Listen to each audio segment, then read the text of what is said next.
الحمد لله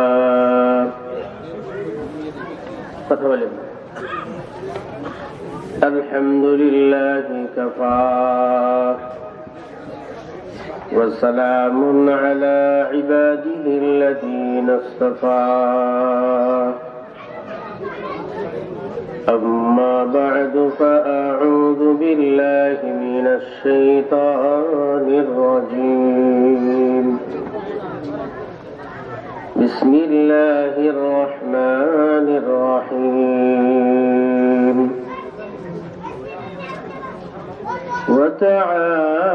وتعاونوا على البر والتقوى ولا تعاونوا على الإثم والعدوان وقال النبي صلى الله عليه وسلم اتق المحارم تكن أعبد الناس أو كما قال النبي صلى الله عليه وسلم وقال تعالى في شان حبيبه إن الله وملائكته يصلون على النبي يا أيها الذين آمنوا صلوا عليه وسلموا تسليما شكرا لكم اللهم صل على محمد وعلى آل محمد كما صليت على إبراهيم وعلى آل إبراهيم إنك حميد مجيد اللهم بارك على محمد وعلى آل محمد كما باركت على إبراهيم وعلى آل إبراهيم إنك حميد مجيد بلغ العلا بكماله كشف الدجى بجماله حسنت جميع خصاله صلوا عليه وآله روح حسن مصطفى روح حسن مصطفى ایک بحری بقرار اس کے ساحل تک کوئی شیری بیاں پہنچا نہیں بلغ العلا بکمالہ کشف الدجى بجمالہ حسنت جميع خصاله صلوا عليه وآله الحمد لله আবিরুন্নেসা রুস্তম আলী নুরানি হাফিজিয়া মাদ্রাসা এর উদ্যোগে আয়োজিত বার্ষিক ইসলামী মহাসম্মেলনের মোহতারাম সভাপতি উপস্থিত আছেন অত্র এলাকার গণ্যমান্য ব্যক্তিবর্গ সহ মুহতারাম উলামায়ে কেরাম সম্মুখপানে উপস্থিত আছেন বৃদ্ধ বাবাজিরা যুবক ভাইয়েরা পর্দার অন্তরালের মা ও বোনেরা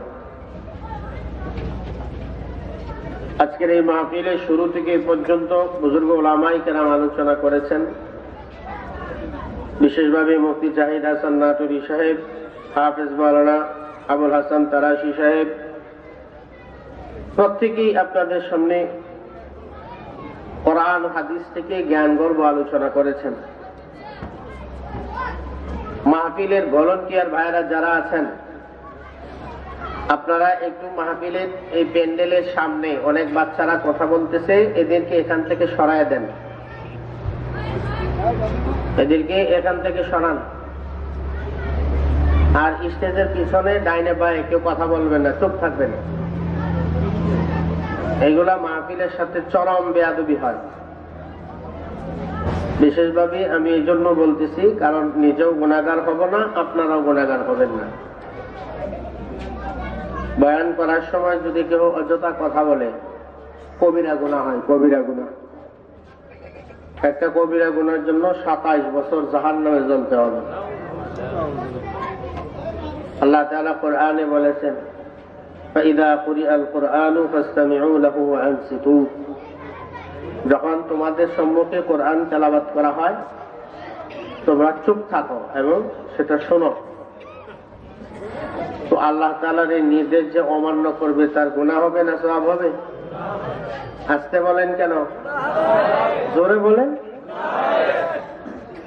এই জন্য সবাই চুপ করে থাকবেন ইনশাআল্লাহ।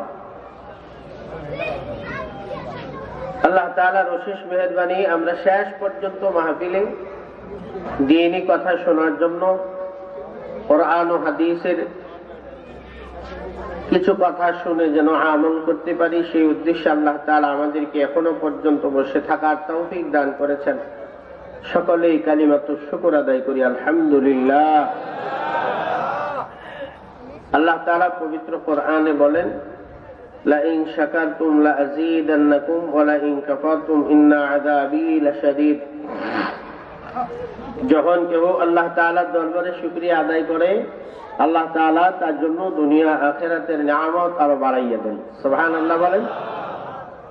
যারা নাশুকরিয়া করবে, অকৃতজ্ঞ হবে, আল্লাহ তাআলা তাদের কাছ থেকে কঠিন আযাব দিয়া নিয়ামত গুলা কেড়ে নিয়ে যাবে। নাউযুবিল্লাহ বলেন। অল্প একটু সময় আপনাদের এই রুমের ভিতরে বসা থেকে একটু বাহিরে বের হয়েছিলাম, দেখছি এখানে যতগুলো মানুষ, ঠিক ততগুলো মানুষ তার থেকে বেশি হবে বাজারে। এই মাহফিলকে উদ্দেশ্য করে বাজারে আইসা যদি আড্ডা মারেন, আল্লাহর কাছে জবাব দেওয়া লাগবে। ঠিক কইলেও ঠিক, না কইলেও ঠিক। ঠিক না ঠিক, জোরে বলেন। এই জন্য মাহফিলের বাহিরে যারা আছেন, অযথা সময় নষ্ট না করে ভিতরে বসেন, দোয়া হবে। এখন বয়ান না, বয়ানের সময় শেষ, 11:30 বাজে, সময় দিব আধা ঘন্টা, 12টার মধ্যে শেষ ইনশাআল্লাহ। কারণ এই সময়, এই জায়গাটুকু অনেক দামি। কত যে দামি, অনেক বড় বড় উলামায়ে কেরাম বলেছেন, বুজুর্গ আলেমদের জবান থেকে আপনারা শুনেছেন। আল্লাহ রাসূল সাল্লাল্লাহু আলাইহি ওয়াসাল্লাম এক হাদিস শরীফে বলেন, قال النبي صلى الله عليه وسلم قال النبي صلى الله عليه وسلم تدارس العلم ساعة من الليل خير من إحيائها। সরকারে দু আলম নবী বলেন, রাতের অল্প সময়, রাতের এক মুহূর্ত সময় যদি কোনো বান্দা কোনো মাসআলা মাসাইল, কোনো দ্বীনি মজলিসে বসে যদি সময় কাটায়, আল্লাহ তাআলা ওই লোকটার আমল নামার ভিতরে ওই দিন সারা রাত্র নফল ইবাদতের সওয়াব দিয়ে দেয়। অল্প সময়। এই অল্প শব্দের আরবি হচ্ছে আল কালিল। কালিল শব্দের বাংলা হচ্ছে অল্প। আল কালিল এই শব্দটুকুর ব্যাখ্যা করেছেন বিশ্ববিখ্যাত মুফাসসির আল্লামা উবাইদুল্লাহ সিন্দি রাহমাতুল্লাহি আলাইহি ইনকিলাবি তাফসীরের ভিতরে। আমি প্রায় জায়গায় কথাগুলো বলে থাকি, আমার আমলের জন্য, আপনাদের আমলের জন্য। আপনারাও আমল করবেন, আমিও আমল করব, সওয়াবের উদ্দেশ্যে বলে থাকি। আমরা অনেকই কৃষক। এই অল্প, কতটুক অল্প? 100 মনের ভিতরে 1 মন। এই কথা বলে কে? বারবার করে বলার পরে কথা বলে।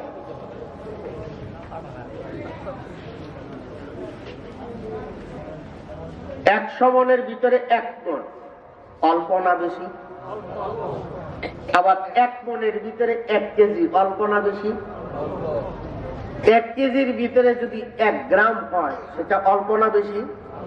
এভাবে অল্প করতে করতে করতে এক সময় দেখা যাবে তার অস্তিত্বই নেই।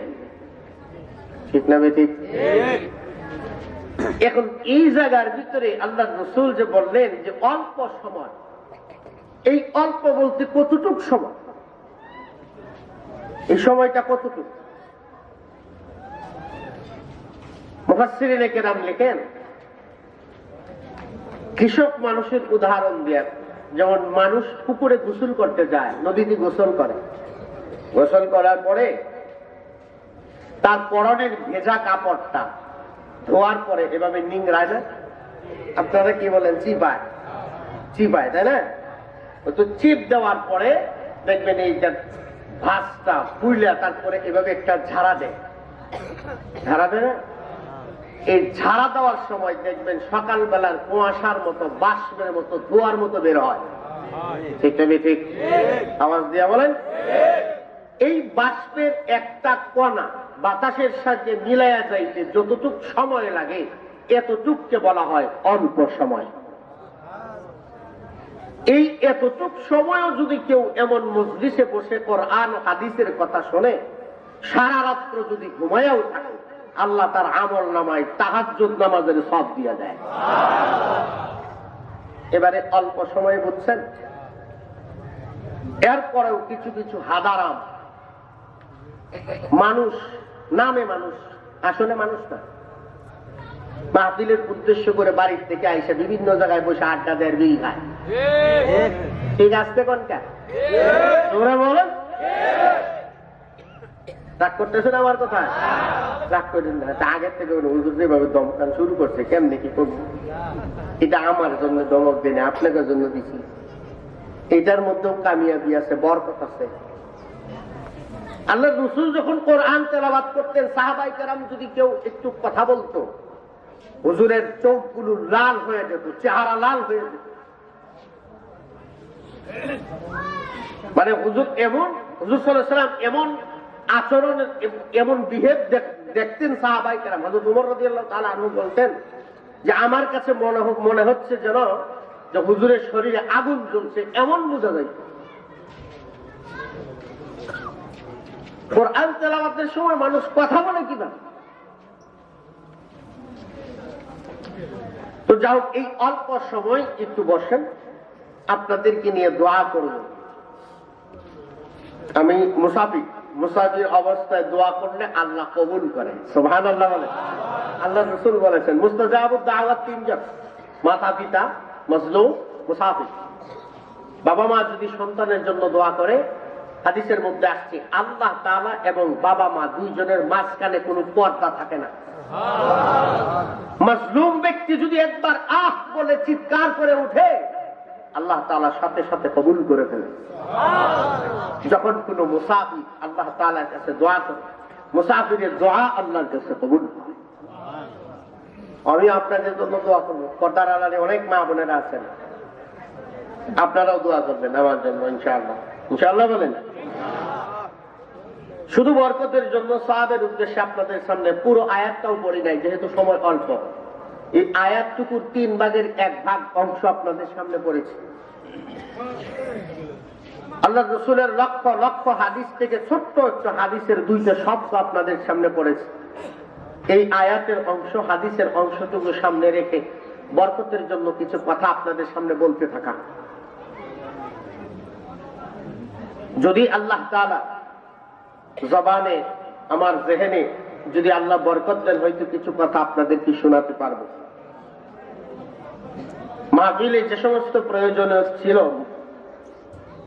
আয়োজনের নিরিখে যেই প্রয়োজন ছিল, আলহামদুলিল্লাহ সেই প্রয়োজন মোটামুটি একটা কভার হয়েছে। ঠিক না? এখন আর বেশি কোনো ঝামেলা নাই, কালেকশনের ঝামেলা নাই। তো দিলটা একটু পরিষ্কার করে বসেন, দিল একটু পরিষ্কার করেন, জেহেন একটু পরিষ্কার করে বসেন। ইনশাআল্লাহ বলেন। জোরে আওয়াজ দিয়ে বলেন। সবার 2 হাত আছে? দেখি কার কার 2টা হাত আছে। সুদা করে সুদা করে এভাবে একটু লাড়া দেন একবারে। আপনাদের এই এলাকার নাম কি? এই তারাই এলাকার মানুষের আওয়াজে আশপাশের শয়তান গুলাকে একেবারে তাড়াইয়া দেন। জোরে আওয়াজ দিয়া বলেন আল্লাহু আকবার। এই আওয়াজ দিয়ে শয়তান যাইতো না, আর একটু দূরে বলেন। হাতের মুখটা বন্ধ করে আল্লাহু আকবার বলে হাতের মুখটা ছেড়ে দিবেন। আল্লাহু আকবার। ঘুমটা ভাঙছে না? না ঘুম আছে কেন? ঘুমাইতে পারবেন না ইনশাআল্লাহ। যে আয়াতটুকু পড়েছি এই আয়াতের অর্থ বলবো আর হাদিসের অর্থ বলতে আমি আপনাদের কাছ থেকে বিদায় নেব। আল্লাহ তাআলা হযরত আদম আলাইহিস সালাম থেকে নিয়ে বিশ্ব নবী মুহাম্মদুর রাসূলুল্লাহ সাল্লাল্লাহু আলাইহি ওয়াসাল্লাম পর্যন্ত 2 লক্ষ মতান্তরে 1,24,000 পয়গম্বর আল্লাহ তাআলা আপনার আমার জন্য পাঠাইছেন। সুবহানাল্লাহ বলেন। আম্বিয়া কেরাম এবং মুরসালিনদেরকে আপনার আমার জন্যই পাঠাইছেন। কেন? আমরা একে অপরে একজন আরেকজনের সহযোগী, একজন আরেকজন, আমরা হচ্ছে দ্বীনি ক্ষেত্রে সহযোদ্ধা।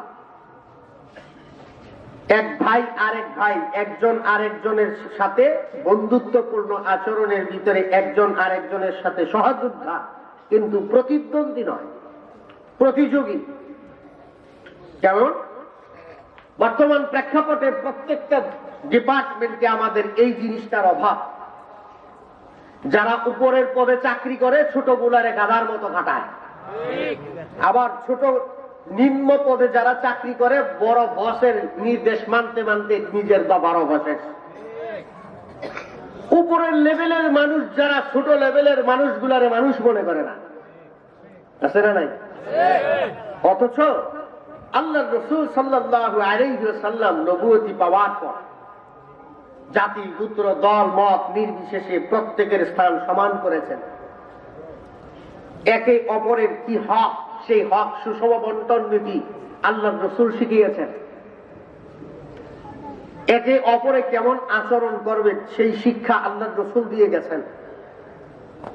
যার কারণে খলিফাতুল মুসলিমিন হযরত ফারুক আযম রাদিয়াল্লাহু তাআলা আনহু উনি সেই কিছু বাস্তবতার নমুনা ওনার খেলাফতের জিন্দেগিতে হযরত ফারুক আযম দেখিয়ে গেছেন। আর হযরত ফারুক আযমের কিছু ওই খেলাফত নেতৃত্বের নমুনার কিছু নিদর্শন পরবর্তী যুগের নেতৃস্থানীয় উলামায়ে কেরাম, নেতৃস্থানীয় কিছু ইসলামী নেতারা সেটাও পালন করেছেন। যার কারণে সমাজের ভিতরে বিভিন্ন দেশের লোকেরা পর্যন্ত ওমরে সানি, দ্বিতীয় উমর নামে খেতাব পেয়েছেন। তার ভিতরে ওমর ইবনে আব্দুল আজিজ। তুরস্কের প্রেসিডেন্ট, আজ থেকে 300 বছর আগের কথা মাত্র, বেশি দূরের কথা না। তুরস্কের প্রেসিডেন্ট সুলতান মুরাদ দ্বিতীয় উমরের খেতাব পেয়েছিলেন। আমি যে আয়াতটুকু পড়েছি আয়াতের পরিপ্রেক্ষিতে প্রাসঙ্গিক কিছু কথা বোঝানোর জন্য বলি। আল্লাহ তাআলা এই আয়াতের মধ্যে বলেন وتعاونوا على البر والتقوى ولا تعاونوا على الإثم والعدوان।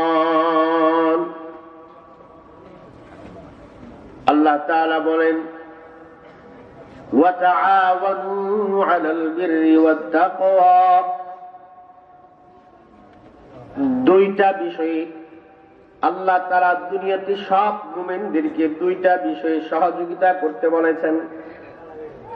এক নাম্বার শব্দ হচ্ছে আল বির, 2 নাম্বার শব্দ হচ্ছে ওয়াত্তাকওয়া। এই দুইটা বিষয়ে যদি জাতি দল মত গোত্র নির্বিশেষে প্রত্যেকে একে অপরের যদি সহযোগী হইতে পারে, আল্লাহর রাসূল বলেন একজন আরেকজনের যদি সহযোগী হয় তাকে বলা হয় ইহসান। আর এমন ইহসান ওরা মানুষগুলোর জন্য সরকার দু আলম নবী বলেন ওই লোকগুলা মৃত্যুবরণ করতে দেরি হবে, আল্লাহর জান্নাতে যাইতে দেরি হবে না।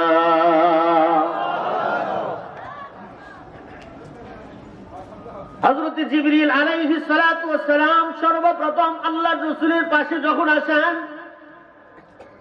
আসার পরে হযরত জিবরিল আলাইহিস সালাম আল্লাহর রাসূলের সামনে এসে এমন ভাবে বসেছেন, আল্লাহর রাসূলের হাঁটু মোবারক হযরত জিবরিল আলাইহিস সালামের হাঁটু মোবারক পাশাপাশি রেখে নামাজের শুরুতে যেভাবে বসতে হয় এইভাবে বসতেন। বসে কিছু দ্বীনি মুআমালা আল্লাহর রাসূলের সাথে করেছেন। তার ভিতরে একটা কথা হচ্ছে, হযরত জিবরিল আলাইহিস সালাম আল্লাহর রাসূলকে জিজ্ঞেস করেন, মাল ইহসান, ইহসান কি জিনিস? ইহসান বলতে কি বোঝায়? পুরোপুরি ব্যাখ্যা করা সম্ভব নয়, যেহেতু সময় অল্প। গ্রামের মানুষ যে বিষয় সহজে বুঝে সেই বিষয়টা বলার জন্য আপনাদের সামনে বলেছি। 1 নম্বর আর বিররুনের অর্থ হচ্ছে ভালো। ভালো বলতে কি জিনিস, কাকে বোঝায় ভালো? মুহাদ্দিসিনে কেরাম লিখেন, আল বিররুর তাফসীর করেছেন আল্লাহ তাআলা নিজে কোরআনে হাকিমের আয়াত দ্বারা। আল্লাহ তাআলা বলেন, ইন্নাল আবরার লাফি নাঈম ওয়া ইন্নাল ফুজ্জার লাফি জাহিম। আল্লাহ তাআলা বলেন, এই ভালো স্বভাব, ভালো গুণ, উত্তম গুণ যার ভিতরে পাওয়া যায়, আল্লাহ তাআলা বলেন, ইন্নাল আবরার লাফি নাঈম। যে লোকটার ভিতরে এই ভালো গুণ পাওয়া যাবে, আল্লাহ তাআলা বলেন ওই লোকটা বিনা হিসাবে জান্নাতি। ভালো কাকে বলা হয়, কোন জিনিসগুলা ভালো? তার মানে এই কথা দ্বারা বুঝলাম ওই জিনিসগুলাকে আসমানের নিচে জমিনের উপরে ভালো বলা হয়। যে জিনিসগুলা করলে পরে সরাসরি জান্নাতে যাওয়া যায়, ওইগুলাই হলো ভালো। ঠিক না? ঠিক বলেন। যেই কাজ করলে সরাসরি জান্নাতে ঢোকা যায় সেইগুলা ভালো, আর যেই কাজগুলো করলে জান্নাত পাওয়া যাবে না, জাহান্নামে যেতে হবে, সেগুলো খারাপ। ঠিক না? ঠিক আওয়াজ দিয়ে বলেন। এখন ভালো কি? ছোট্ট কথা আমি বলি, প্রায় সময় বলি কথাগুলো, পুরান কথা, এগুলা শুনছেন বহুবার, কিন্তু হয়তো উপস্থাপনাটার ধরনটা ভিন্ন রকম, কথা একই। যদি বাংলাদেশের শীর্ষ পর্যায়ের কোন আলেম এসেও যদি বয়ান করে, উনি ওই কথাই বলবে, গুনাহ থেকে বাঁচো, জান্নাত কামাই করো।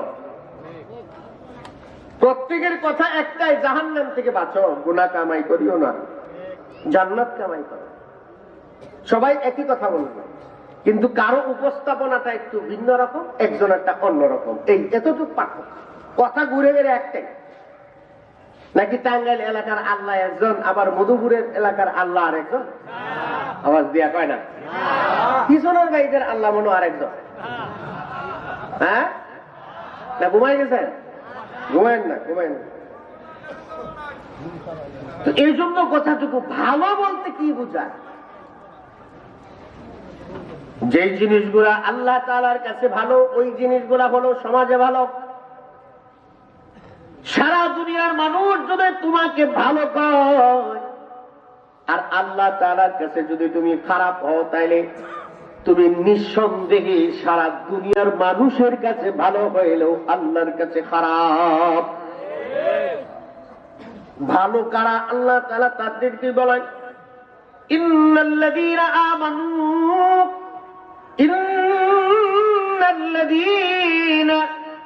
আমানু ওয়া আমিলুস সালিহাত উলাইকা হুম খায়রুল বারিয়াহ। আল্লাহ তাআলা বলেন, যে লোকগুলোর ভিতরে পাওয়া যাবে ঈমান, আর যে লোকগুলোর ভিতরে পাওয়া যাবে নেক আমল, তারাই হচ্ছে আসমানের নিচে জমিনের উপরে সমস্ত মাখলুকাতের চাইতে ভালো। তাইলে বুঝলাম কি, এই দুনিয়াতে ভালো একমাত্র ঈমান আর নেক আমল। আল্লাহু আকবার বলেন। ঈমান আর আমল কিছু ভালো নাই। ঈমান বলতে বোঝায় আল্লাহ তাআলার প্রতি ঈমান, জান্নাত জাহান্নামের প্রতি ঈমান, আসমানি কিতাবের উপরে ঈমান, রাসূলদের প্রতি ঈমান। এক কথা, ঈমানে মুফাসসালের ভিতরে যে 7টা বিষয় মুহাদ্দিসিনে কেরাম লিখেছেন, এই 7টা বিষয় পরিপূর্ণভাবে যে লোকটা মানতে পারবে জবান দিয়া, দিল দিয়া, তার আমল দিয়া, তাকেই বলা হয় ঈমান। আমানতু বিল্লাহি ওয়া মালাইকাতিহি ওয়া কুতুবিহি ওয়া রুসুলিহি ওয়াল ইয়াউমিল আখিরি ওয়াল কদরি খাইরিহি ওয়া শাররিহি মিনাল্লাহি তাআলা ওয়াল বাসি বাদাল মাউত। এই 7টা বিষয় যার ভিতরে পাওয়া যায়, ওই লোকটাই হলো এই আসমানের নিচে জমিনের উপরে দুনিয়ার সব মাখলুকাতের চাইতে ভালো। এই মানুষগুলা হচ্ছে ভালো। এখন এই ঈমান আর নেক আমল যদি তোমার ভিতরে পাওয়া যায়, সারা দুনিয়ার সব মানুষ তোমাকে খারাপ বলুক, তুমি আল্লাহর কাছে ভালো। ঠিক না? ঠিক। তো আল্লাহ তাআলা সেই কথাই বলছেন, ওয়া তাআওয়ানু আলাল বিররি, তুমি এমন ভালো কাজের ব্যাপারে একে অপরের সহযোগিতা করো। কিন্তু এখন অবস্থার দৃষ্টিতে দেখা যায় ঈমানের পথে একজন আরেকজনকে সহযোগিতা করে না, কিন্তু হারাম কাজের বেলায় একজন আরেকজনের জন্য জীবন পর্যন্ত দিয়া দেয়। ঠিক না? ঠিক। আওয়াজ দিয়ে এখন এক ভাই সুদের উপরে টাকা লাগাইছে, 1010 টাকা করে সুদ দেওয়া লাগবে, কিন্তু যেই লোকটা সুদের উপরে টাকা নিছে, টাকা দিতে চায় না, তখন যায় মামলা করে, সেই জন্য উকিলও পাওয়া যায়। আর বিনা দোষে কেউ যদি গ্রেফতার হয়, ভয়ের কারণে তার জন্য কোনো উকিলও খুঁজা পাওয়া যায় না। ঠিক না? ঠিক। আওয়াজ দিয়ে বলেন। কেন বলছি? ঈমানের পথে একজন আরেকজনের সহযোগী হও, সহযোদ্ধা হও, এটা আল্লাহ তাআলার কথা। তার কথা জোরে বলেন। যদি ঈমানের পথে একজন আরেকজনের সহযোদ্ধা হইতে পারো, আল্লাহর রাসূল তোমার জন্য গ্যারান্টি দিয়েছেন, আল্লাহ তাআলা তোমাকে সহযোগিতা করবেন, আল্লাহর রাসূল তোমাকে সুপারিশ করে জান্নাতে পৌঁছাবেন। প্রথমেই বলেছিলাম সুলতান মুরাদের কথা, তুরস্কের প্রেসিডেন্ট, মনে আছে কথা? ওনার কথাটা বলে শেষ করে দিতেছি। কেমনে সহযোগিতা করবেন?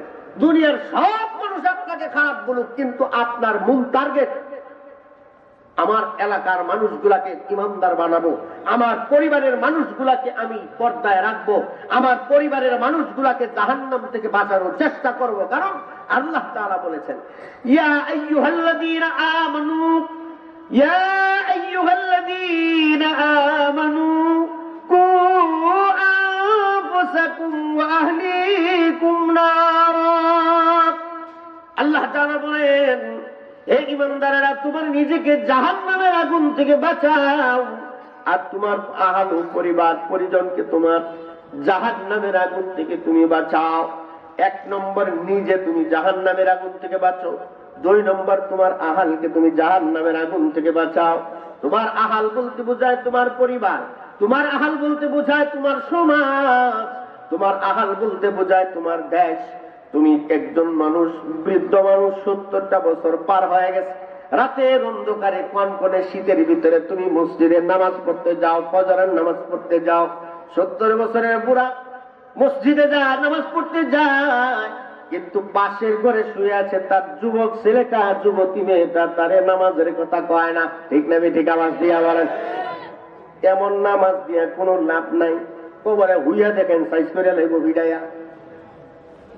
এই কারণে আল্লাহ তাআলা বলেন, ওয়া তাআওয়ানু আলাল বিররি ওয়াত তাকওয়া। হে বান্দা, দুনিয়াতে যতদিন বাঁচো ততদিন পর্যন্ত এই ভালো কাজের ব্যাপারে একে অপরের সহযোগিতা করা।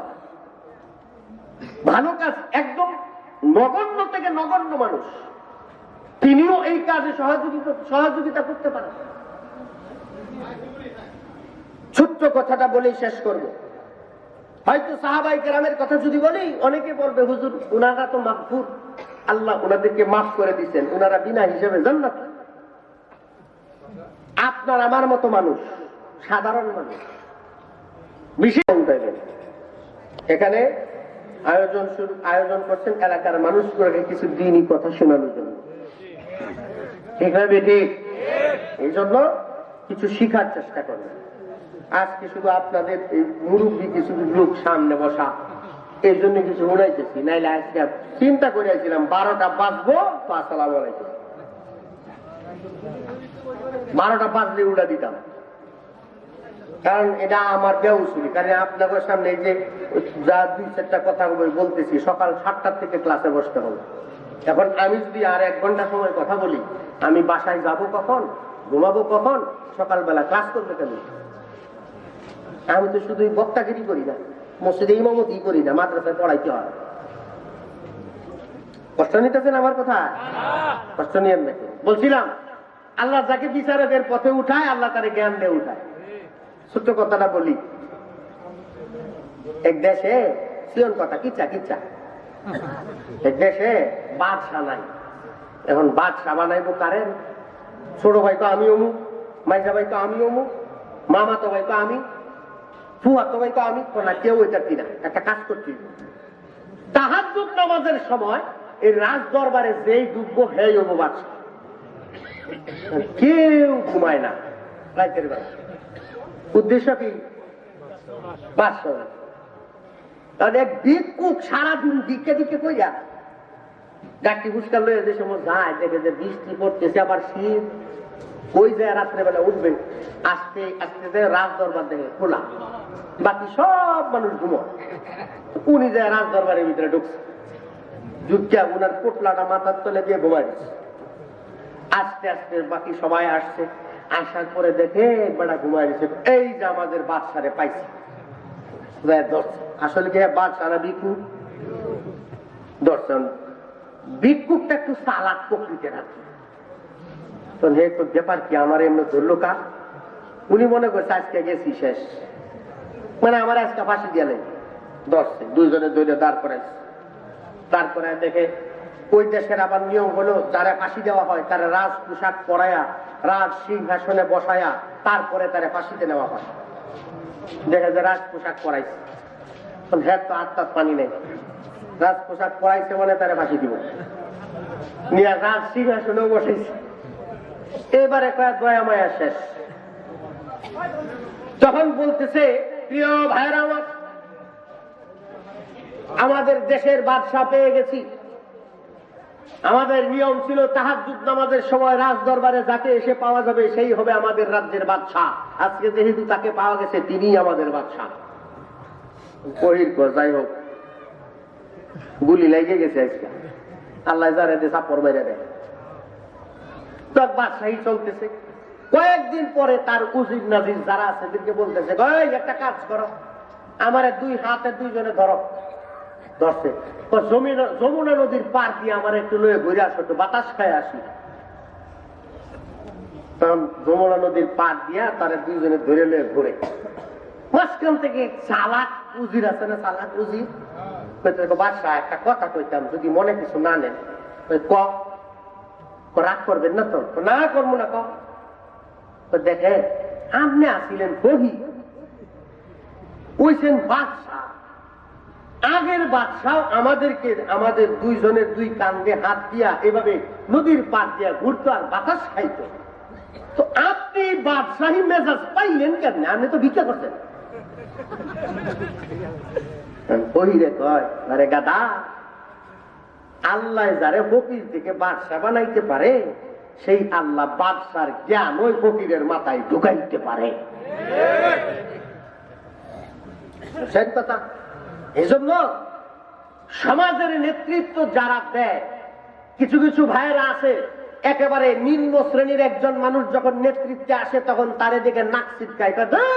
এমন মানুষে সারাদিন দেখছি যমুনা নদীর মাছ ধরে বেড়াইছে, আর হ্যাঁ সমাজের নেতৃত্ব দিব, বুঝতে গেল এর ভিতর পচা। ঠিক না বেশি আওয়াজ দিয়ে বলেন? এমনটা করা যাবে না।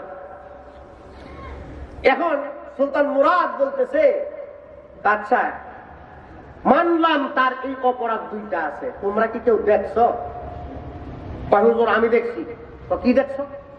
হুজুর আমি দেখছি প্রতিদিন সন্ধ্যাবেলা 2টা বেশ্যা মহিলা লয়ে যায়, 2 বোতল মদ হাতে করে নিয়ে যায়। তো নিয়ে যাইতে দেখছো, মদ পান করতে দেখছো? না হুজুর দেখি নাই। এই বেশ্যা মহিলারা নিয়ে বাড়িতে যাই, কিন্তু বেশ্যা মহিলার সাথে খারাপ কাজ করতে দেখছো নি? না হুজুর দেখিনি। যেহেতু তোমরা কেউ দেখো নাই, তাইলে এই লোকটার জানাজার ব্যবস্থা করতে হবে, তার জন্য কাফনের ব্যবস্থা করো, তার জন্য তোমরা গোসলের ব্যবস্থা করো। সব মানুষগুলা বলে মোল্লা সাহেব করলে আপনি করেন, আমরা আপনার সাথে নাই। যদি আপনার সাথে সহযোগিতা করি, আগামীকালকে সকালবেলা সুলতান মুরাদের কাঠগড়ায় আমাদের দাঁড় হইতে হবে। আল্লাহু আকবার। বলতেছে কার সাথে? বাদশার লগেই বলে, যে বেটা বিচারক সেই বেটার লগেই বলতেছে। মজার বিষয় এটাই, এগুলাকেই বলে আসল নেতৃত্ব। নিজেকে মানুষের সম্মুখে ফুটাইয়া তোলার দরকার নাই। তোমার আমার নেতৃত্বের প্রভাব তোমার আচরণের ভিতরে পাওয়া যাবে। এটাই হলো আসল নেতৃত্বের প্রভাব। কারণ আল্লাহকে কি দেখা যায়? কথা হয় না, ধরে বলেন। আল্লাহকে না দেখে বিশ্বাস করে গুনাহ থেকে বেঁচে থাকার নামই হচ্ছে শ্রেষ্ঠ ঈমান। আরে দেখে তো মানুষ বাঘেরও ভয় পায়, ঠিক না বেটি? দেখে মানুষ বাঘের ভয় পায় না, সাপেরও। একটা ব্যাং কামড় দিলে কিছু হবে না, সে ব্যাং যে দূরে লাভ দেয়। যদি মাইয়া গো সামনে দুইটা ব্যাং নেয়, মেয়েরা বাদ দেন, এটা যদি একটা বাবু ব্যাং সাইডে দেওয়া, ব্যাং যে জুড়ে লাভ দিব তার সাথে বেশি জুড়ে লাভ দিব মানুষ, অথচ কামড় দিত না। তো সুলতান মুরাদ বলতেছে, যেহেতু তোমরা এটা অপরাধ দেখো নাই, সুতরাং কাফনের ব্যবস্থা করো। এলাকার মানুষগুলো কয়েক পারলে আপনি যাই করেন না, আমরা করবো না। সুলতান মুরাদ পকেট থেকে টাকা বাইর করে দিচ্ছে তার সেনাপতির কাছে, যাও যাও সেনাপতি যাও, পাশের বাজার থেকে কাফনের ব্যবস্থা করো। আল্লাহু আকবার বলেন, আল্লাহু আকবার। আল্লাহ তাআলা কোরআনে বলেন, ইন্নাল্লাযীনা ক্বালু রাব্বুনাল্লাহু সুম্মা ইসতাকামু তাতানাজ্জালু আলাইহিমুল মালায়েকা আল্লা তাখাফু ওয়া লা তাহজানু ওয়া আবশিরু বিল জান্নাতিল্লাতী কুনতুম তুআদুন। আল্লাহ তাআলা বলেন যে মানুষগুলা বিপদে মুসিবতে সর্বাবস্থায় তার জবান দিয়া সব সময় বের হয়, আল্লাহ ছাড়া আর কেউ নাই, আল্লাহ ছাড়া আর কাউরে মানি না। আল্লাহ তাআলা তার জন্য বলেন, তাতানাজ্জালু আলাইহিমুল মালায়েকা, আসমান থেকে আল্লাহ তাআলা তাদের জন্য ফেরেশতা পাঠায়। আর ওই ফেরেশতারা আসমান থেকে আসতে থাকে আর বলতে থাকে, আল্লাহ তাখাফু, আল্লাহ তাখাফু, হে তারাই এলাকার মানুষ, ভয় পাও না, ভয় পাও না, তোমার সাথে আছে কে? জোরে বলেন, কে আছে? ওই ফেরেশতারা বলে, আল্লাহ তাখাফু, হে তারাই এলাকার মানুষ, তোমরা ভয় পাও না। আল্লাহ তাআলা বলে, হে ফেরেশতারা, ওই মানুষগুলোর জন্য ওয়া আবশিরু, সুসংবাদ পাঠাও, সুসংবাদ দিয়া দাও, বিল জান্নাতিল্লাতী কুনতুম তুআদুন, আমি ওয়াদা করেছি ওই মানুষগুলোর জন্য জান্নাতের সুসংবাদ পাঠাইয়া দাও। আল্লাহ তাআলা বলেন, সর্বাবস্থায় ঈমান রাখবো, ইস্তেকামত থাকবো। কার উপরে? আওয়াজ দিয়ে বলেন, কার উপরে? তো সুলতান মুরাদ বলতেছে, যাও যাও, তার জন্য যায় তুমি কাপড়ের ব্যবস্থা করো। সুলতান মুরাদ নিজে যায় গোসলের পানি আনছে। সুবহানাল্লাহ কয় না? দেশের প্রেসিডেন্ট, ছোট মোটো দেশ না, আপনার আমার মতন এই আন্ডার মতো বাংলাদেশ না, বাংলাদেশ তো ছোট। ভারতের একটা রাজ্যের সমান আমাদের বাংলাদেশ। আমাদের বাংলাদেশের মতো 28টা রাজ্য মিলে হইল ভারত। এবারে বুঝুন ভারত কোথায় বড়। সেই অনুপাতে আমাদের বাংলাদেশ আন্ডার মতো না। তো তুরস্কের প্রেসিডেন্ট যিনি সুলতান, তিনি যে পানি আনছে গোসল দেওয়ার জন্য ওই ব্যক্তিকে, সুবহানাল্লাহ কালকে কইেন, আরো আজকে কোন সুবহানাল্লাহ। পানি আইনা উনি নিজে গোসল দিচ্ছে, গোসল দেওয়া নিজের হাতে কাফনের কাপড় পরাইছে, নিজের হাতে কাফনের কাপড়টা পরাইয়া বলতেছে এই লোকটার জানাজা পড়ার দরকার, তবে এই জায়গার ভিতরে জানাজা পড়া যাবে না। তার বাড়িতে কোথায় একটু ঠিকানাটা দাও, তার ঠিকানা কোন জায়গায় একটু ঠিকানাটা বলে দাও, কোন দিকে তার বাড়ি। বাড়ির কথা বলে দেয় না, যদি ধরা পড়ে না এই ভয়টা ঢুকাইছে। সুলতান মুরাদকে চিনে না, কিন্তু তার নিয়ম, তার কানুন, তার কিছু বিহেভ, তার কিছু পর্যালোচনা, তার কিছু সিদ্ধান্ত, এই সিদ্ধান্তের ভিতরে অটল থাকার কারণে মানুষের দিলের ভিতরে আল্লাহ তাআলার রোগ, আল্লাহ তাআলার ভয় মানুষের দিলের ভিতরে ঢুকে গেছে। এই জন্য যারা নেতৃস্থানীয় লোক, তাদের দিলের ভিতরে যদি আল্লাহর ভয় থাকে, তার দিলের ভিতরে যদি আল্লাহ তাআলার প্রতি ঈমান থাকে, সমাজের মানুষগুলো সেই অতীত যুগের সোনালী সমাজের মানুষের মতো পরিণত হয়ে যাবে। এখন নেতৃস্থানীয় মানুষদের ভিতরে যদি ঈমান, নামাজের বালা মসজিদ বালাবু কিচ্ছু যদি না থাকে, মানে তারাই যদি নেতৃস্থানীয়রাই যদি নামাজ না পড়ে, প্রজারা নামাজ পড়বো গুড়া ডিম। রাগ করতেছে না মা? এই জন্য আল্লাহ তাআলা শিখেছেন তাআওয়ানু আলাল বিররি, ভালো কাজে সহযোগিতা করো। আর আমরা আছি খারাপ কাজে সহযোগিতা লইয়া, কারে কোনটা খুঁজা দিয়ে আরেকটার লোকে লাগাই দেওয়া যায়, ঠিক না? ঠিক জোরে বলেন, কেমনে একটা আরেকটার যুদ্ধ লাগাই দেওয়া যায়, এই চিন্তায়। আল্লাহ আমাদেরকে মাফ করে দেন, সবাই কোন আমিন। তো সুলতান মুরাদ বলতেছে তোমাদের কেউ আমাদের সাথে যাওয়া লাগবে না, একটু বাড়িটা দেখায় দাও কোন দিকে। একজনে বলতেছে হুজুর ওই লোকটার বাড়ি এই জায়গা থেকে যাইতে যাইতে জোহরের আযান দিবে, আপনি এদিক দিয়ে রওনা করেন, আমি আপনাদেরকে রাস্তা দেখায় দেখায় নিয়ে যাব। এই অল্প বয়সের কিশোর ছেলেটা যায় সুলতান মুরাদ মাথার পাশ দিয়ে কান্দে নিছে, আর তার সেনাপতি নিজে পায়ের পাশ দিয়ে কান্দে নিছে। একটা লাশ দেশের প্রেসিডেন্ট কান্দে নিয়ে, একটা দেশের সেনাপতি এক পাশে কান্দে নিয়ে রওনা করেছে, বাড়ির দিকে যায়। আল্লাহু আকবার। আল্লাহ কেমনে তার সহযোগী হয়। লোকটার ব্যাপারে অভিযোগ, লোকটা মদখোর, জিনাকারী, কত বড় অপরাধ, কিন্তু তার লাশ বহনকারী দেশের প্রেসিডেন্ট, সেনাপতি। এখন সন্দেহ লাগে না যে লোকটা কি আসলে এই অপরাধী নাকি? সন্দেহ ঢুকে গেছে না এখনই? আস্তে আস্তে যাইতে যাইতে বাড়ি পর্যন্ত গেছে। সারা রাত্র পর্যন্ত বসে বসে অপেক্ষা করছে সুলতান মুরাদ, কোন প্রতি উত্তর পায় না। পরের দিন ফজরের নামাজের পড়ার পর উনি জানাজার জন্য দাঁড়িয়ে গেলেন। সুলতান মুরাদ নিজে জানাজা পড়াবেন। জানাজাটার জন্য দাঁড়াইছে যখন, প্রথম তাকবীর দিয়া সানা পড়তে হয়, দ্বিতীয় তাকবীর দিয়া দুরূদ শরীফ পড়তে হয়, তৃতীয় তাকবীর দিয়া জানাজার দোয়া পড়তে হয়, চতুর্থ তাকবীর দিয়া ডাইনে বামে সালাম ফিরায় জানাজা শেষ। পিছনের দিকে ফিরে তাকায় দেখে যেই পর্যন্ত নজর যায় ওই পর্যন্ত মানুষ আর মানুষ। আল্লাহু আকবার বলেন। কারো হাতে লাঠি, কারো হাতে বাঁশের লাঠির মাথার ভিতরে কালো কালো দেখা যায়। যেভাবে মশাল জ্বালায় মানুষ রাত্রেবেলা নদীতে বা বিলে খালে মাছ ধরে, এমন মশাল নিমানো মশাল কারো কারো হাতের ভিতরে দেখা যায়। সুলতান মুরাদ অবাক হয়ে গেছে, আমার এই সারা জীবনের সুলতানাতের ভিতরে এত বড় জানাজার নামাজ আমি কোনোদিন আর দেখি নাই। একজন মানুষকে জিজ্ঞেস করেছে, ভাই তুমি কোথায় থেকে আসছো, তোমার বাড়ি কোথায়?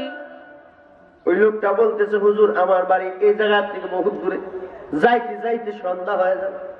তাইলে এই লোকের জানাজার খবর পাইলা তুমি? জানাজা তো মাইকিং করা হয় নাই। তোমার মাইকের নাম কি? নীলাম মাইক। নীলা মাইক। ওর নীলা মাইক, মাইকের সাউন্ড ভালো না? কথা কয় না? ভালো না? দিলাম মাইকটা তো মাইকিং করা হয় না। তুমি আওয়াজ পাইলা কেমনে, খবর কেমনে পাইছো? ওই লোকটা প্রতি উত্তর করতেছে কিতাবুত তাওয়াবিনের ভিতরে লিখে। আল্লাহ রাসূল হাদিসে বলেন, যখন একজন মানুষ ঘুমায় যায়, যখন তাহাজ্জুদের সময় হয়, তখন আল্লাহ তাআলা চতুর্থ আসমানে ফেরেশতাদেরকে পাঠায়। সুবহানাল্লাহ বলে। ওই ফেরেশতারা দুনিয়ার মানুষগুলাকে ডাকে, দুনিয়ার মানুষগুলাকে ডাকে, আল্লাহু আকবার বলে। দুনিয়ার মানুষগুলাকে ডাকে আর বলে, আলা বিল মুস্তাগফিরিন ফাআগফির লাহু। হে তারা এলাকার মানুষ, কার দরকার তোমার জীবনে গুনাহ আছে, আমি আল্লাহর কাছে যাও। তুমি বান্দা, আমি আল্লাহর কাছে গুনাহগুলো মাফ চাইতে দেরি হবে, আমি আল্লাহ তোমার গুনাহগুলো মাফ করতে দেরি করব না। আল্লাহ তাআলা ডাকে, আল্লাহর রাসূলের হাদিস। আলা মিন মুস্তারজিকিন ফাআরযুকাহু। কে আছো তোমার অভাব, তোমার জীবনে অভাব আছে, একবেলা খাইলে দুই বেলা পাও না, সারা সপ্তাহ উপবাস থাকো, রিজিকের ভিতরে অভাব, আমি আল্লাহর কাছে চাও বান্দা, আমি তোমাকে বেহিসাব রিজিক দান করব। হুজুর, আমি রাত্রেবেলা যখন ঘুমায় গেছি, ঘুমের ভিতরে থেকে আমার কানে আওয়াজ আসছে, কে যেন ডেকে ডেকে বলতেছে, রাস্তা দিয়ে যায় আর ডাইকা ডাইকা কয়, এই এলাকাবাসী মানুষ, আজকে অমুক এলাকার ভিতরে এমন একজন আল্লাহ ওয়ালা বুজুর্গের জানাজা পড়াবে, সুলতান মুরাদ। আল্লাহু আকবার বলেন। সুলতান মুরাদ ওই এলাকার ভিতরে এমন একজন আল্লাহ ওয়ালা বুজুর্গের জানাজা পড়াবে। যদি কেউ যদি ওই লোকটার জানাজায় যায় শামিল হইতে পারো, আল্লাহ তাআলা ওই উহুদ পাহাড় পরিমাণ সওয়াব আল্লাহ তাআলা আমলনামায় দিয়ে দিবে। হুজুর, এই কথাটা শোনার সাথে সাথে আমি যে বের হইলাম, রাস্তাও তো চিনি না, দেখি রাস্তা দিয়া মানুষ দলে দলে আসছে, তাদের পিছনে পিছনে আসতে আসতে এই জায়গা পর্যন্ত আসছে। হুজুর আর কিছু বলতে পারো না। সুলতান মুরাদের দিলের ভিতরে একটু সন্দেহ লাগে, ব্যাপার কি? লোকটা জেনাকারী, এই লোকটা মদখোর, এমন মানুষের জানাজা তো এত বড় হইতে পারে না, আর এই লোকটার জানাজার খবর তো মানুষ এইভাবে গায়েবী ভাবে পাইতে পারে না। সন্দেহ লাগে কি লাগে না? সুলতান মুরাদ এমন পেরেশান হয়ে গেছে উনাকে দাফন করার জন্য। কবরের ভিতরে নামছে সুলতান মুরাদ এক পাশে, আর এক পাশে উনার সেনাপতি, দুজন হাফেজ, দুজন কবরে নামছে। খাটিয়াগুলো বিছায়া যখন তার সেনাপতি উঠে গেছে, শেষ বেলা সুলতান মুরাদ উঠছে, ওঠার পর সব মাটিগুলা দিয়া, মাটি দেওয়ার পরে হাতের ভিতরে কিছু মাটি লাগে কি লাগে না? কথা কয় না? হাতের মাটিগুলা ধুইতে যাবে, ওই সময় সুলতান মুরাদের একটা হাত নাকের কাছে চলে গেছে। নাকের কাছে যাওয়ার পর দেখে তার সুলতান মুরাদের সুলতানাতের জীবনে এত সুন্দর ঘেরানওয়ালা আতরের মতো এমন মাটি আর তার জীবনে দেখে নাই। সুলতান মুরাদ এই অবস্থা দেখা তার হাতের মাটিগুলো তার এই দামি কাপড়ের ভিতরে ঘষতেছে, আর আসমানের দিকে তাকায়া বলতেছে, মালিক, যদি এমন একজন বুজুর্গের মতো হতে পারতাম, ইয়া আল্লাহ, আমার এই পুরো সুলতানাতের জিন্দেগি আমি তোমার রাস্তায় সদকা করে দিতাম।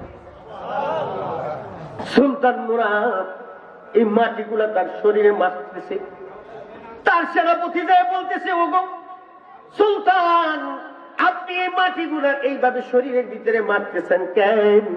এই মাটিগুলা তো আপনার কাপড়টা নষ্ট হয়ে যাবে। সুলতান মুরাদ করে, সেনাপতি আর জোরে বলিস না, আস্তে কথা বল। হে ভাইরা আমার, শুধু এতটুকুই বলবো, এটা তেমন কোন কেরামতি নয়। বুখারী শরীফ যিনি লিখেছেন, ইসমাইল বুখারী রাহমাতুল্লাহি আলাইহি, যখন উনি ইন্তেকাল করেছেন, তার কবরের মাটিটাও এমন সুঘ্রাণ হয়ে গেছিল। বুখারী শরীফের একটা সরা কিতাব, নূর কিতাবের নাম হলো নসরুল বারী। নসরুল বারী সরা কিতাবের মুকাদ্দমার ভিতরে লেখা আছে, ইমাম বুখারী কবরের মাটি যখন এমন সুঘ্রাণ হয়ে যায়, উপরের মাটিটুকু মানুষের চুরি করে রাত্রেবেলা নিয়ে চলে যায়, আল্লাহ ওয়ালা এক বুজুর্গ মাটির পাশে আয়সা বলে, গেলে খুশবু মাটিরে জিজ্ঞেস করতেছে, গেলে খুশবু এদর হাম্মা মেরুজে রসিদা আস দস্ত মাহবুবে বদস্তম বধু গুফতম কে মিশকি আবেদি ও লেকিন মুদ্দতে বাগুল নিশাস্তম। আল্লাহ ওয়ালা বুজুর্গ হাতের ভিতরে মাটিটা নিয়ে বলতেছে, হ্যাঁ মাটি, তোর ভিতরে এই ঘ্রাণ থেকে আসলো, তোর ভিতরে এই ঘ্রাণ থেকে আসলো। এই মাটির ভিতরে থেকে জবাব আসছে, বধু গুপ্তাম কেমিস্কিয়া বেরি বলে কিন মুদ্দতে বাগুলিশাস্তম। মাটির থেকে উত্তর আসছে, হে আল্লাহর বান্দা, আমার ভিতরে নিজস্ব কোনো কেরামতি নাই, আমার ভিতরে কোনো ঘ্রাণ নাই, তবে আমার মতো এমন নিকৃষ্ট মাটির ভিতরে আল্লাহ তাআলা এমন একটা সুঘ্রাণ যুক্ত ফুল আল্লাহ রোপণ করে দিছে। ইমাম বুখারীর কারণে, এমন একটা সুঘ্রাণ বলা মাটির কারণে, এই ফুলের কারণে আমি কবরের মাটিটুকু আল্লাহ তাআলা সুঘ্রাণ বানায় দিছে। আল্লাহু আকবার। সুলতান মুরাদ তার সেনাপতিকে বলতেছে, জুড়ে বলিস না, তাইলে এই লোকটার অপরাধের ব্যাপারে মানুষ যায় না যাবে, আসতে বল আসতে বল। সব মানুষগুলো চলে যাওয়ার পরে একজনকে জিজ্ঞেস করে, ভাই লোকটার বাড়ি কোথায়? ওই তো তার বাড়ি। তার বাড়িতে কে আছে? তার বাড়িতে তার স্ত্রী আছে, তার কোনো সন্তানাদি নাই। চলো যাই, আমাকে একটু তার বাড়ি, তার স্ত্রীর সাথে আমি একটু কথা বলবো। এখনো পর্যন্ত কেউ জানে না উনি কে, কেউ জানে না এই লোকটাকে। পর্দার আড়াল থেকে যা জিজ্ঞেস করতেছে, ও মা, কিছু সন্দেহের কারণে তোমাকে জিজ্ঞেস করতে আসি। মাগো, এই এলাকার প্রত্যেকটা মানুষ বলেছে তোমার স্বামীরা কি অপরাধী, দুইটা অপরাধ করছে।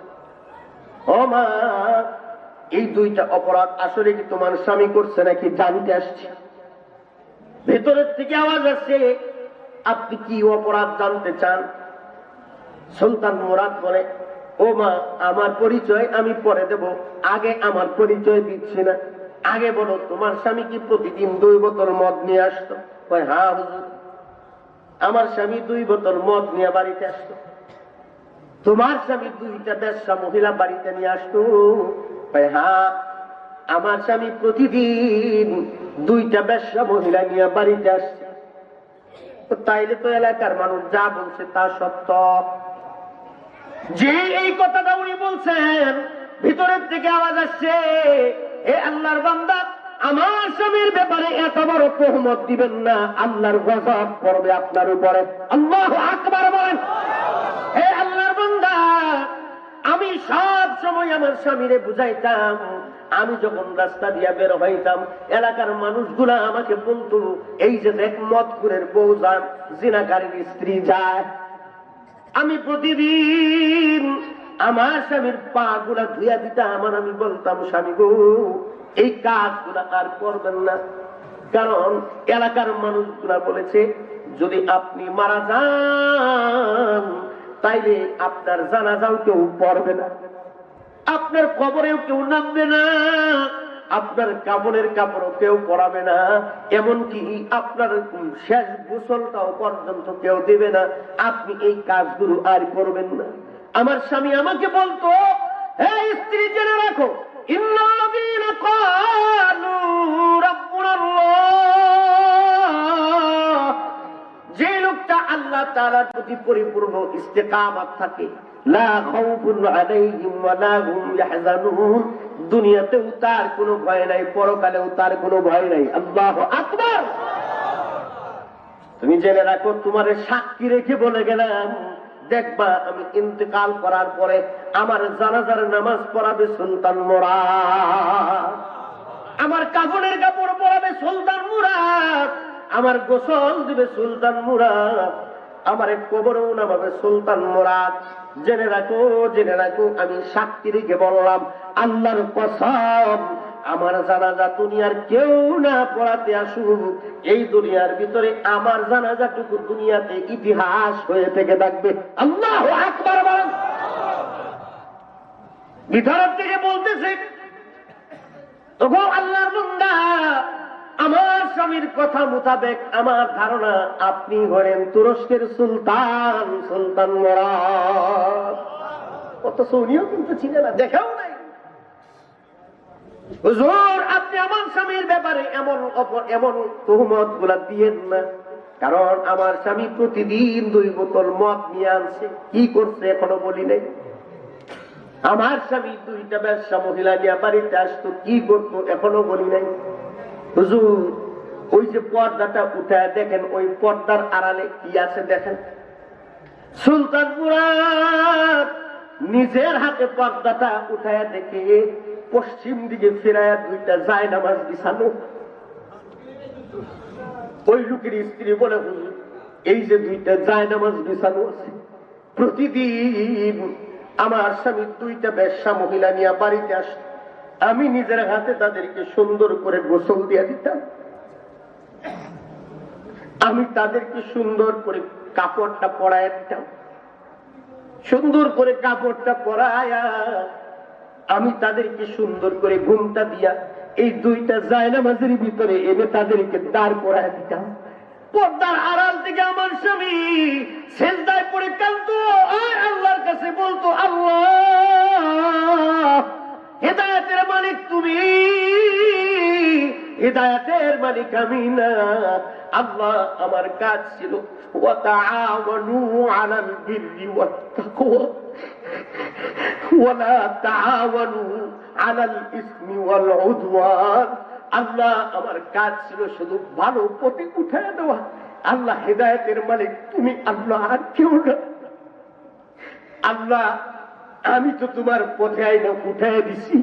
আল্লাহ, তুমি তোমার এই 2টা বান্দিরে তুমি হেদায়েতের পথে উঠায় দাও। হুজুর, আমার স্বামী প্রতিদিন এইভাবে 2জন করে নিয়ে আসার পর আজও পর্যন্ত আমার বাড়ি থেকে যেই মহিলাগুলা বের হয়ে গেছে, আপনি খোঁজ নিয়ে দেখেন, আজও পর্যন্ত কোন অপরাধের ভিতরে ওই মহিলাগুলা সামিল হয় নাই।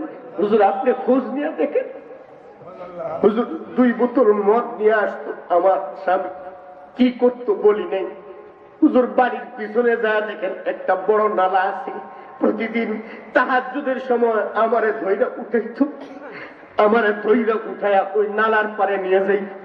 2 বোতল মদ এইভাবে হাতের ভিতরে ধরত আর আমি নিজের হাতে 2 বোতল মদের মুখাগুলা খুলে দিতাম আর ওই বোতলের মদ গুলা পানিতে ঢালতে থাকতো আর আল্লাহর কাছে বলতে থাকতো, আল্লাহ, আমি একজন নগণ্য মানুষ, এলাকার ভিতরে সবচেয়ে নিম্ন শ্রেণীর মানুষ। আমি যদি যা ওই দোকানদারের কাছে বলতাম, তাইলে কেউ আমার কথায় ফিরে থাকতো না মদ পান করার থেকে। ইয়া আল্লাহ, আমি এই 2 বোতল মদ কিনা আয়না অন্তত আমি তোমার 2টা বান্দাকে এই 2 বোতল মদ পান করার থেকে আমি বাঁচায় রাখছি। আল্লাহু আকবার। ওই সময় সুলতান মুরাদ বলতেছে, ও মা, এখন জেনে যাও আমি কে, জেনে যাও আমি কে। ও মা, গত পরশুদিন রাত্রে স্বপ্নে দেখছি তোমার স্বামী দুনিয়ার থেকে মারা গেছে। স্বপ্নের ভিতরে কে যেন বলতেছে, জলদি করে যা, ওই লোকটার জানাজা কেউ পড়াচ্ছে না, তুই যায় জানাজার নামাজ পড়া। উপস্থিত ক্ষেত্রে যায় যখন এই অপরাধ করার কথা জানতে পারছি, তখন আমার সন্দেহ লাগছে, আমি কেমনি এই লোকটার কাজটুকু করব। ও মা, তোমার স্বামীর যখন কবরে নামাইছি, কবরে নামানোর পরে দেখলাম তোমার স্বামীর কবরের মাটিটা মিশকে আম্বরের মতো গান হয়ে গেছে। আমার সন্দেহটা আরো বেড়ে গেছে। ও মা, তোমার স্বামী এই 2টা কাজ করার কারণে আল্লাহ তাআলা তোমার স্বামীর এই কাজগুলা পছন্দ করে তোমার স্বামীকে আল্লাহ তাআলা এই দুনিয়াতেই জান্নাতবাসী হিসাবে কবুল করে নিছে। আল্লাহু আকবার বলেন, আল্লাহু আকবার। এই কারণে এই কথাটুকু আল্লাহ তাআলা বলেন, ওয়া তাআওয়ানু আলাল বিররি ওয়াত তাকওয়া উদওয়ান ওয়াল ইসম। বাকি এই 3টা কথা অন্যদিন শোনাবো, আজকের সম্ভব নয়। আজকে শুধু আপনাদের জন্য শিক্ষা এতটুকু দিয়ে গেলাম। হে যুবক ভাই, বৃদ্ধ বাবাজি, আজকে থেকে এখান থেকে নিয়ত করে যাও যে 5 ওয়াক্ত নামাজের সময় যখন মসজিদে যাব, অন্তত একজন মানুষকে সাথে করে নিয়ে মসজিদে যাব। যেই লোকটা নামাজ পড়ে না, এমন একটা মানুষকে পায়ে ধরে হলেও মসজিদে নিয়ে নামাজ পড়তে যাব। ইনশাআল্লাহ বলেন, জোরে আওয়াজ দিয়ে বলেন ইনশাআল্লাহ।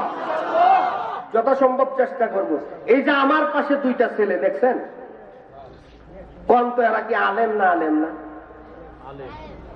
আলেম না। দুটোটা গার্মেন্টসে চাকরি করে। আমরা সাথে ঘুরতে ঘুরতে অবস্থায় হয়েছে। এখন যে মাহফিলে যে আমার এতে এদের সাথে মুসাফা করে কেন? এই জন্যই বলেছি কথাটুকু, হে ভাই, দুনিয়ায় থাকবা কয়দিন? হে বুড়ো বাবাজি, আজকে মরে দেখো, আজকে আগামীকালকে তোমার সন্তানেরা তোমার সম্পদ নিয়ে টানাটানি শুরু করবে। তার জন্যই সম্পদ করে যাই না। অন্তত এই দুনিয়ায় যতদিন থাকবো, ভালো কাজের ব্যাপারে সহযোগিতা করব একে অপরকে। খবরদার কোনো খারাপ কাজের ব্যাপারে কারো সাক্ষী হব না, কাউকে সহযোগিতা করব না, দুশ্মনী বেঁধে যাবে এমন কোনো কাজ করব না। ইনশাআল্লাহ বলেন। শুধু এতটুকু কথায় আজকে আপনাকে শোনায় গেলাম যে হাদিসটুকু পড়েছিলাম। আল্লাহর রাসূল বলেন, এই কাজগুলোই যারা করে, ইত্তাকিল মাহারিমা তাকুন আ'বাদান নাস। অনেক লম্বা কথার পরেও কথাটা বলে দেই। আল্লাহ রাসূল সাল্লাল্লাহু আলাইহি সাল্লাম সাহাবায়ে কেরামের সামনে এমনি বসা। হাদিসটা শানে উরুদ, আয়াতের হয় শানে নুজুল আর হাদিসের হয় শানে উরুদ।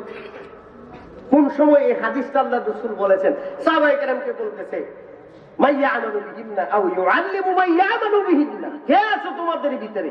আমি কিছু নসিহত করব, তোমরা শুনবা এবং শুনে অন্যজনকে শোনাইবা। তখন ফাকাল আবু হুরায়রা রাদিয়াল্লাহু তাআলা আনা ইয়া রাসূলুল্লাহ। হযরত আবু হুরায়রা বলে, হুজুর আমি করব। আল্লাহ রাসূল সাথে সাথে হাতে ধরে বলছে, ধরে ওয়াদ খামসান, 5টা আঙ্গুল আল্লাহ রাসূল গুনতেছে হযরত আবু হুরায়রার হাতে ধরে। আল্লাহু আকবার বলেন। ধরে একটা আঙ্গুলে ধরে হযরত আবু হুরায়রাকে আল্লাহ রাসূল বলে, আবু হুরায়রা, সমাজে দামি হইতে চাও?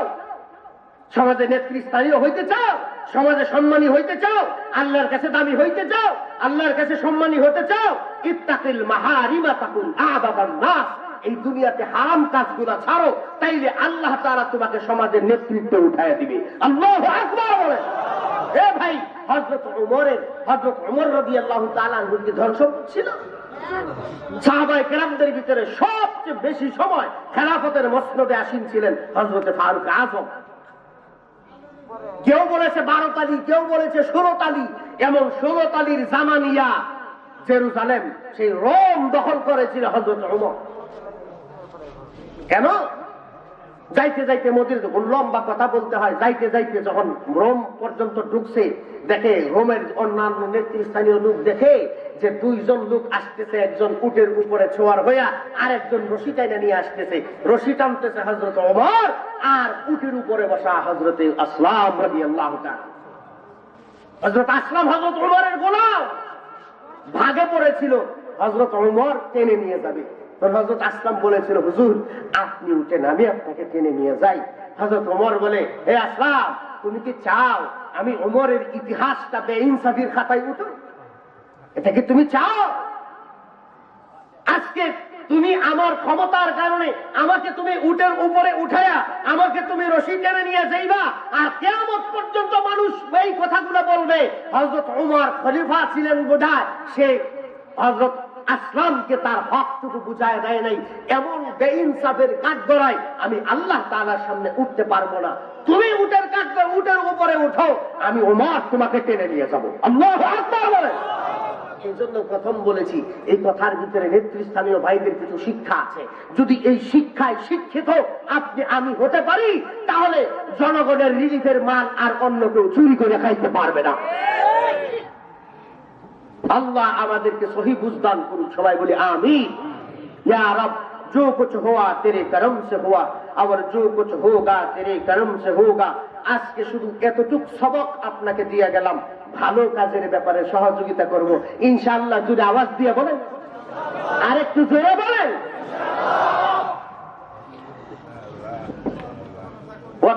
তাআওয়ানু আলাল বিররি, এতটুকু বললাম, ওয়াত তাকওয়া ওয়াল ইসমি ওয়াল উদওয়ান, এই তিনটা অন্য কোনোদিন শোনাবো। ওই যে আগে বলছিলাম সময় মতো যদি উঠাই দিতেন তাইলে শেষ করতাম। আর সম্ভব নয়, যাইতে হবে 12:30 বাজে। তোমার পরে কেউ কথা বলবে?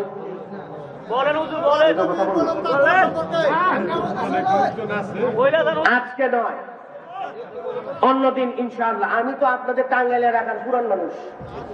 গত বছর শুধু টাঙ্গাইল জেলাতে 42 বার আসছি, 42 বার শুধু টাঙ্গাইল জেলায়। এই জন্য আজকে শুধু এতটুকু সবক দিয়ে গেলাম। ইনশাআল্লাহ দেখবো আপনাদের ভিতরে আমল কতটুকু আছে। ইনশাআল্লাহ পরবর্তী সময় যদি আল্লাহ তৌফিক দেয়, ইনশাআল্লাহ হইতে পারে নলিন মাদ্রাসায় 25 তারিখ আসতে পারি ইনশাআল্লাহ। এরপরেও দাওয়াত দিয়ে গেলাম, সকলে আমার জন্য দোয়া করবেন। আমি নিজেও অসুস্থ, আপনাদের জন্য দোয়া করি, আল্লাহ যেন প্রত্যেকে কবুল করে। সবাই বলি আমিন।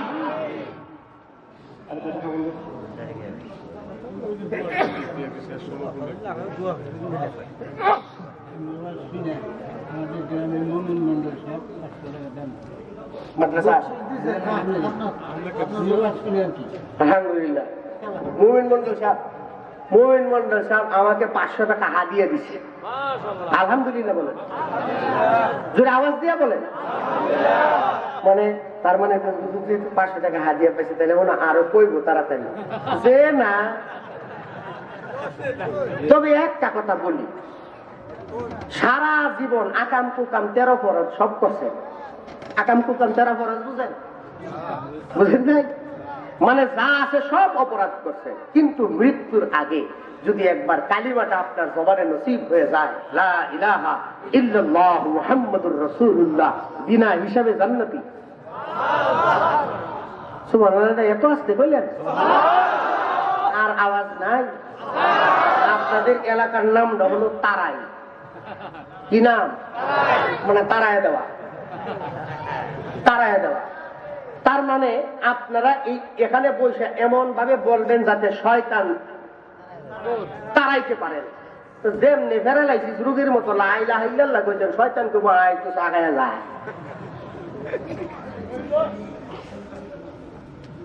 তো শেষ ভালো যার, সব ভালো তার। এখন দোয়া হবে। এখন কি হবে? আচ্ছা, কেউ কি আছেন এমন যে এই মাদ্রাসা আমাকে বলতেছে হুজুর দোয়ার আগে যদি কেউ আপনার হাতে মাদ্রাসাটার জন্য দেয়, এই যে মাদ্রাসাটা এটা এখানে থাকুক, এটা সবাই চান?